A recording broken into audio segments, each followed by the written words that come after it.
வணக்கம் சார்.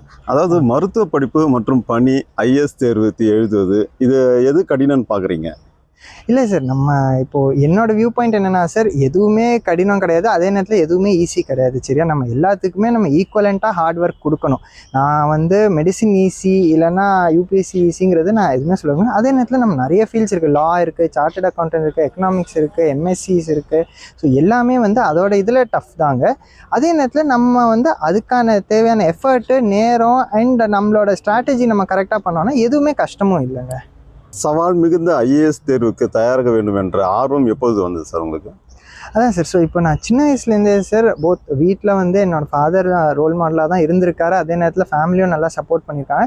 அதே நேரத்தில் நான் கிரவுண்ட் ரியாலிட்டி நிறைய பார்த்துருக்கேங்க. எம்பிபிஎஸ் முடிச்சதுக்கப்புறம் நம்ம வந்து பேஷண்ட்ஸ் கிட்ட பேசும்போது அவங்கக்கிட்ட ஹிஸ்ட்ரின்னு நம்ம ஒன்று வாங்குவோம். என்னென்னா அவங்களுக்கு எதனால இந்த வியாதி வந்துச்சு, எங்கே வீடு இருக்குது, அந்த மாதிரிலாம் நம்ம கண்டுபிடிப்போம். நிறைய விஷயம் நான் என்ன கண்டுபிடிச்சேன்னா, நம்ம டாக்டராக இருந்து நம்மளால் குணம்தான் படுத்த முடியும், நம்ம வந்து ப்ரிவென்ட் பண்ண முடியும் பல விஷயங்கள்னு எனக்கு தோணும். சரியா? தட் இஸ் இந்த வியாதியை வராமல் பார்த்துருக்கலாம் நம்மளுக்கு தோணும்.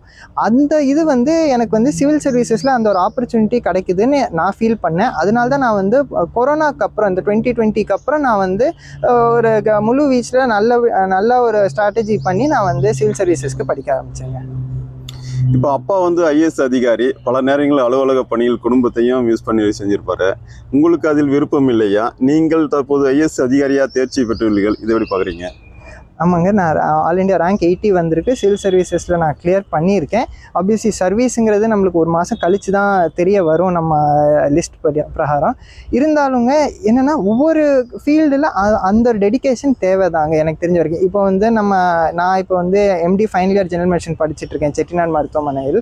எனக்கு வந்து வாரத்துக்கு ஒரு தரம் வந்து நைட் டியூட்டி பார்க்குற மாதிரி தான் இருக்கும். அப்போ நான் ஃபீல் பண்ணுறது கிடையாது. அது சில நாள் பண்டிகை நாளாக இருக்கும், சில டைம்ஸ் ஃபேமிலியோட பர்த்டே, யாராச்சும் ஒருத்தவங்க பர்த்டே இருக்கும், மிஸ் பண்ணணும்னா நம்ம மிஸ் பண்ணி ஆகிற மாதிரி தான் இருக்கும். அதுதான் நம்ம வந்து நம்மளோட வேலைக்கு கொடுக்குற டெடிக்கேஷனுங்க. அதே மாதிரி சிவில் சர்வீசஸில் சில டெடிக்கேஷன் தேவை தான். அது வந்து ஆப்வியஸ்லி நீங்கள் சொல்கிற மாதிரி நான் என்னோட ஃபாதர் அந்த சாக்ரிஃபைஸ் பண்ணியும் பார்த்துருக்கேன். பட் அதை நம்ம வந்து சாக்ரிஃபைஸாக இல்லாமல் நம்ம வந்து சர்வீஸாக நம்ம பார்க்கணுங்க. போத் மெடிசின்லேயும் சரி, சிவில் சர்வீசஸில் அந்த ஒரு ஸ்டேஜ் எனக்கு வந்துச்சுனாலுமே நான் அதை வந்து ஒரு சர்வீஸாக தாங்க நான் பார்ப்பேன். மருத்துவ சேவை அதே மாதிரி ஆட்சி பண்ணி எது அதிகம் விரும்புகிறீங்க? இது ரொம்பவே ஒரு கஷ்டமான கேள்விங்க. இது எப்படின்னா, என்னோட இரு கண்கள் மாதிரி. ஏன்னா நான் வந்து மெடிசின்ங்கிறதுமே ரொம்ப பிடிச்சி தான் நான் வந்து ஜாயின் பண்ணியிருந்தேன். அதே மாதிரி நான் எம்டி படிக்கணுங்கிறதுமே என்னோட விருப்பத்தில் நான் அதில் இன்னும் டீப்பராக படிக்கணும்னு நினச்சி தான் நான் போனேன். இன்ஃபேக்ட் என்னோட சிவில் சர்வீஸ் எக்ஸாம்லேயும் என்னோட ஆப்ஷனல் சப்ஜெக்ட்டுங்கிறது மெடிக்கல் சயின்சஸ் தான். நிறைய பேர் வந்து நான் வேறு ஆப்ஷனல் எடுக்கலாம், இன்னும் கொஞ்சம் ஸ்கோரிங் ஆப்ஷனல் எடுக்கலாம்லாம் சொன்னாலுமே எனக்கு மெடிக்கல் சயின்சஸ் பிடிக்கும். நம்ம நல்லா டீப்பாக நான் வந்து மெடிசனில் நான் படிச்சிருக்கேங்கிற பட்சத்தில் அவங்களால எந்த ஒரு கேள்வியுமே எனக்கு தெரியாத ஒரு கேள்வி கேட்க முடியுங்கிற கேட்டுருவாங்களோங்கிற ஒரு இது எனக்கு கிடையாது. இது எதை கேட்டாலுமே எனக்கு தெரிஞ்சிருக்கும் தான் இருக்கும். அதே நேரத்தில் நம்மளுக்கு இந்த பேஷண்ட்ஸுக்கு இம்ப்ரூவ் பண்ணி அவங்க ஹெல்த்தை இம்ப்ரூவ் பண்ணுற ஒரு சாட்டிஸ்ஃபேக்ஷன் ரொம்பவே டிஃப்ரெண்ட்டுங்க. அது மெடிசனில் மட்டும்தான் கிடைக்கும்.